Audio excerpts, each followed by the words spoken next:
संतपति। आदरणीय संत समाज, हम लोगों ने गुरुन्यास ज्ञान दीपक के 8 खंडों का अध्ययन और श्रवण कर लिया। उसमें 14 यम को यम खंड में पढ़ा। भक्ति खंड में 5 प्रकार के भक्त की भक्ति को देखा।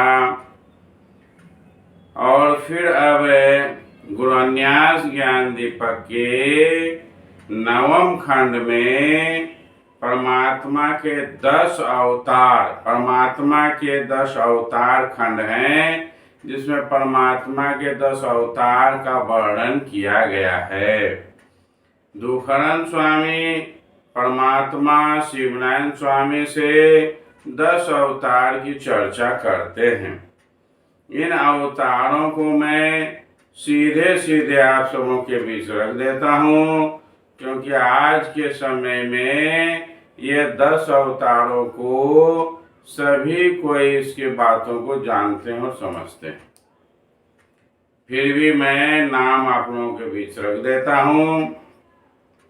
परमात्मा कहते हैं स्वामी जी से कि दोहा में है, 10 अवतार सुनाबहु, एक एक कही मोई, चित्त के सोच मिटावहु, पूछऊं स्वामी तोई।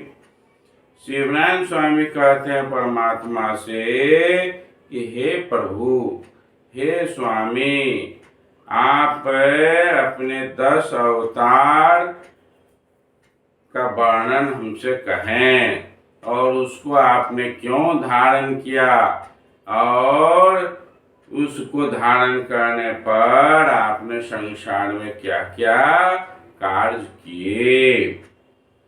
तो उसमें पहला अवतार आता है मीन अवतार या मत्स्य अवतार भी कहते हैं उसको।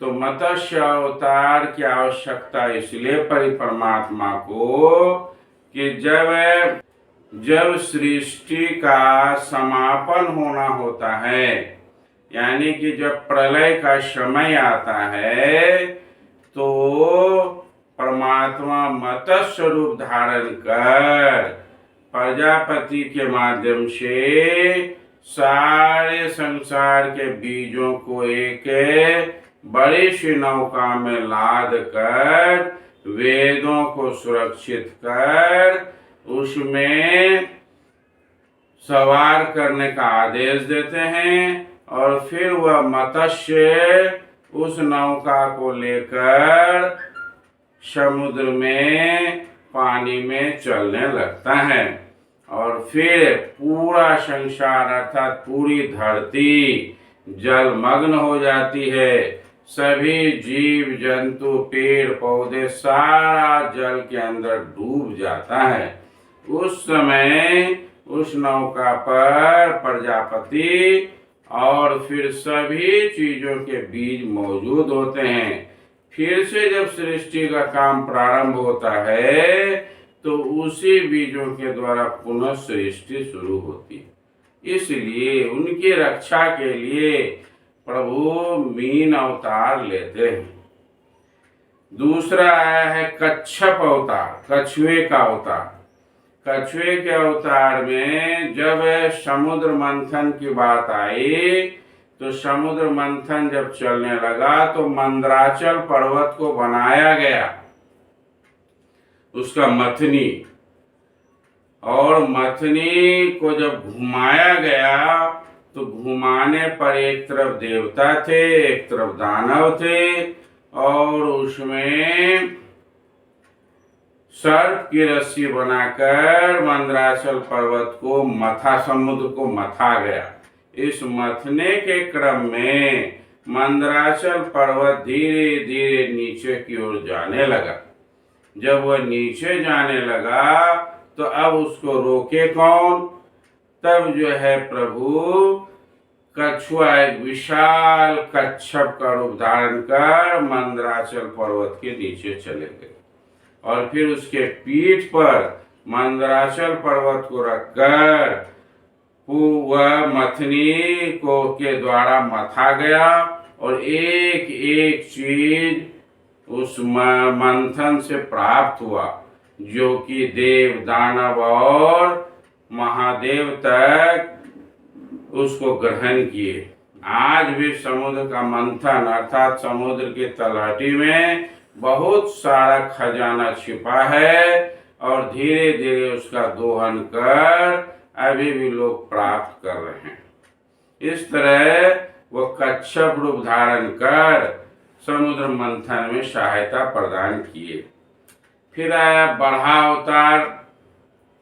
बढ़ा का मतलब होता है सामान्य भाषा में हम लोग उसे कहते हैं सुअर। वह सुअर के अर्थात बढ़ा के विशेष रूप में धरती पर आए, क्योंकि हिरण्याक्ष नामक एक राक्षस ने धरती को पूरी तरह विष्ठा में धकेल दिया। ऐसा कहा जाए पूरी धरती को वह दूषित कर दिया।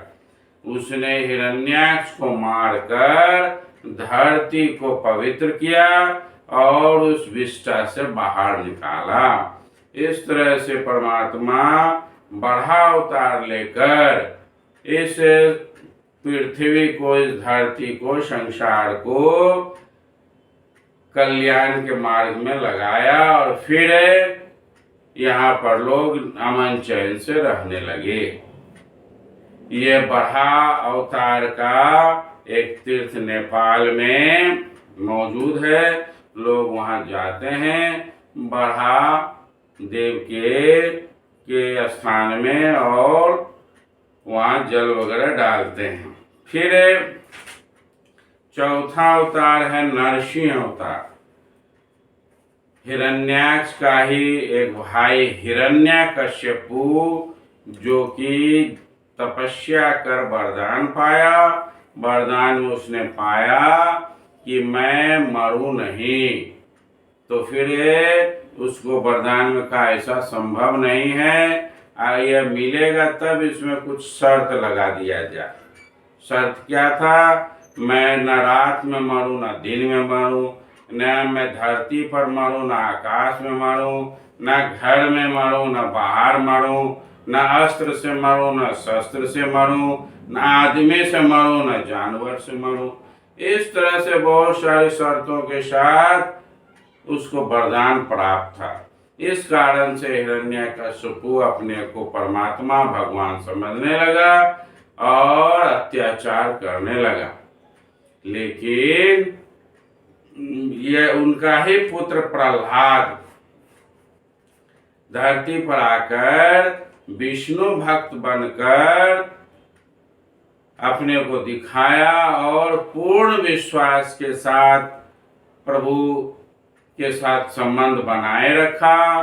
अंत में हिरण्यकशिपु उसको मारने का बहुत प्रयास किया, लेकिन वो सफल रहे। अंत में उसने बात में कहा कि तुम्हारा भगवान कहाँ है, दिखाओ उसे, आज मैं उसे नष्ट कर दूंगा, समाप्त कर दूंगा। तब उसने इधर उधर करते हुए कहा, क्या इस खंबे में भगवान है तुम्हारा? कहाँ है? और उसने खंबे को तोड़ दिया। उस खंबे से अवतार जो हुआ, प्रकट जो हुए, वह नरसिंह थे। उसका शरीर मनुष्य का था, लेकिन माथा, हेड, गर्दन उसका शेर का था, सिंह का था। इसलिए उसको नरसिंह कहा गया। और उसने हिरण्यकशिपु को पकड़कर घर के देहरी के पास ले गया और अपने जांग पर पटक कर अपने नाखूनों से फाड़ दिया। अर्थात न घर था न बाहर था, वह संध्या का समय था। फिर जो है वह जमीन पर नहीं था, क्योंकि अपने जांग पर रखा था। और फिर अस्त्र शस्त्र नहीं बल्कि नाखून से उसको फाड़ दिया। इस तरह से नरसिंह का अवतार हुआ। फिर वामन अवतार लिए। जब राजा बलि का नाम, उसका दान करने की प्रवृत्ति इतनी अधिक प्रबल हो गई कि इंद्र का सिंहासन भी डोल गया।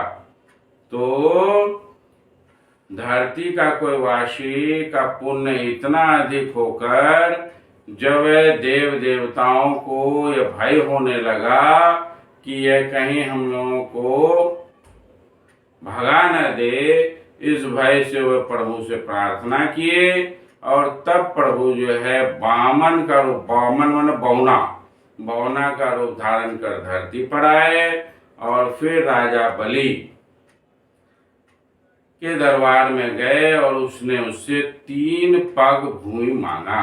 3 देख, राजा बलि दान करने में नहीं सकुचाते थे। एक राक्षस कुल में उत्पन्न होने के बाद भी उसमें दान करने की प्रवृत्ति प्रबल थी और इस तरह से उसने 3 पग भूमि, यह सब कहानी आप लोग जानते हैं, इसलिए संक्षिप्त में थोड़ा थोड़ा दे रहा हूं। 3 पग भूमि वामन देव को प्रदान किए। फिर वह तो भगवान थे, उसने अपना आकार विशाल किया। 1 पग में पूरी धरती को नाप लिए, दूसरे पग में स्वर्ग नाप लिए, 2 पग में ही उसका पुण्य जहां तक फैला था वह समाप्त हो गया। तीसरा पग बलि ने कहा, उससे कहा भगवान ने कि अब तीसरा पग में कहाँ रखूं, तुम्हारा सारा क्षेत्र समाप्त हो गया। तब बलि ने कहा, प्रभु आप हमारे मस्तक पर एक सर रख दें। और इस तरह से वे बलि के माथे पर एक पैर रखे और जिसके कारण बलि पाताल चला गया। इस तरह से वामन अवतार हुआ। फिर परशुराम अवतार हुआ। परशुराम जमदाग्नि का पुत्र था और प्रारंभ से ही यह गलत चीजों को जरा सा बर्दाश्त नहीं करता था। यह ब्राह्मण पुत्र होते हुए भी इसमें काफी विरोध करने की क्षमता थी और पिता का बातों को मानने का एक आदर्श पुत्र भी था। जमदाग्नि ने परशुराम से एक बार कहा, घटना लंबी है, उसकी माता को एक राजा लेकर चला गया था, रात्रि में वहां रखा। जब दूसरे दिन वापस आई तो पुत्र को कहा कि यह कुलक्षणी है, इसका गर्दन साफ करो। तब हालांकि इसमें उसकी पत्नी का दोष नहीं था, वह राजा उसको अपहरण कर ले गया था। फिर भी जमदाग्नि का अविवेकी का पहचान देते हुए कहा, इसका गर्दन काट दो, ये ठीक नहीं है। और परशुराम पितृभक्ति के कारण बिना सोचे समझे वो माता के गर्दन को काट दिया। ऐसा सुनने में लग रहा होगा कि अच्छी बात नहीं है।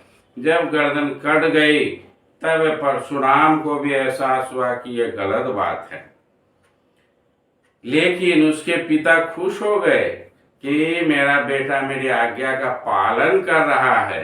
और फिर कहा कि मांगो बेटा, तुमसे मैं प्रसन्न हूं, क्या मांगना चाहते हो मांग लो। वे लोग सामर्थ्यवान थे। परशुराम ने अपनी मातृभक्ति को दिखाते हुए कहा, पिताजी आप अगर देना चाहते हैं कुछ तो मेरी माता को जीवित कर दीजिए।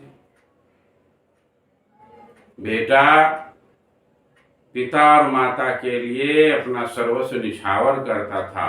जमदाग्नि सामर्थ्यवान था, उसने अपनी पत्नी और परशुराम के माता को जीवित कर दिया। फिर परशुराम उस समय ये कहा कि माता पिता की बातों को अवश्य सुनना चाहिए, लेकिन विवेक भी रखना चाहिए कि ऐसी भी बातें तो नहीं हो रही है जिससे कुछ गड़बड़ हो जाए, गलत हो जाए।